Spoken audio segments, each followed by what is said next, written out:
खुलुमबाय बड'लेण्ड आपडेट चेनेलाव नोंथांमोनखौ बयखौबो बरायबाय। दिनैनि फार्स्ट आपडेटआनो जाहैबाय रैखाथि मन्त्रि राजनाथ सिंहआ लादाखआव दावबायहैदों। हादरनि रैखाथि मन्त्रि राजनाथ सिंहआ लादाखनि लेहआव दावबायहैदों। बिथाङा लेहआव दावबायहैनानै भारत चीननि गेजेराव सिमनाखौ लानानै जेंना सोमजिनाया माबायदि थासारियाव दं बेखौ नायगिदिंनानै सुलाद लाहैयो। बिथांजों लोगोआव डिफेन्स स्टाफनि चिफ बिपिन रावत आरो army chief general Manoj Mukund Naravane मोनाबो दंफादेरोमोन।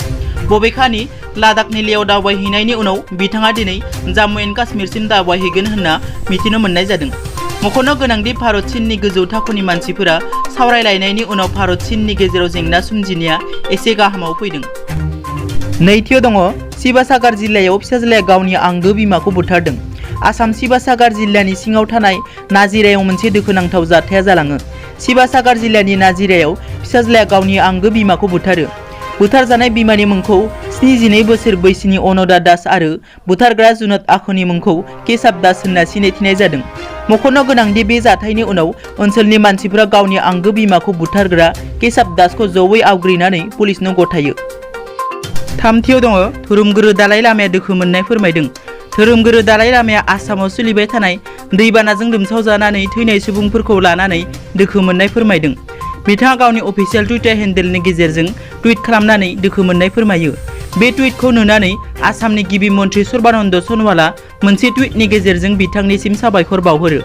मख'नो गोनांदि आसामाव दैबानाजों लोमसावजानानै गासै गं 27 जिल्लायाव सा 40 लाखनिबो बांसिन सुबुंफोरा सिलिंखार जानांदों।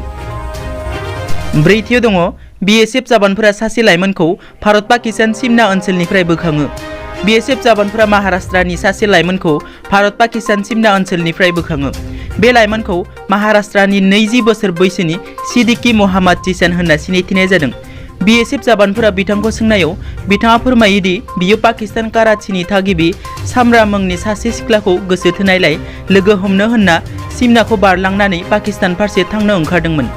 बिथाङा फोरमायनाय बादिब्ला बिसोर सानैबो समाजारि बिजोंनि गेजेरजों गिबियै सिनायजेनदोंमोन आरो सानैबो वाट्सएप आरो फेसबुकनि गेजेरजों रायलायबाय थानानै सोमोन्दोआव थायोमोन। बाथियाव दङ सासे 80 बोसोर बैसोनि सुबुङा कर'नानिफ्राय बारग'बाय।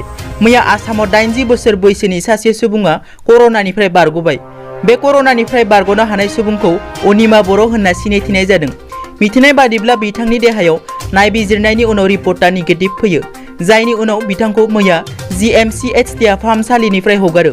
बे खौरांखौ आसामनि सावस्रि मन्त्रि डक्टर हिमन्त बिश्व शर्माया मोनसे टुइटनि गेजेरजों फोसावदों। मख'नो गोनांदि बेनि सिगां गुवाहाटीनि सासे 93 बोसोर बैसोनि जिबिन देबी मुंनि सासे बैसो जानाय सुबुंखौ हगारदोंमोन।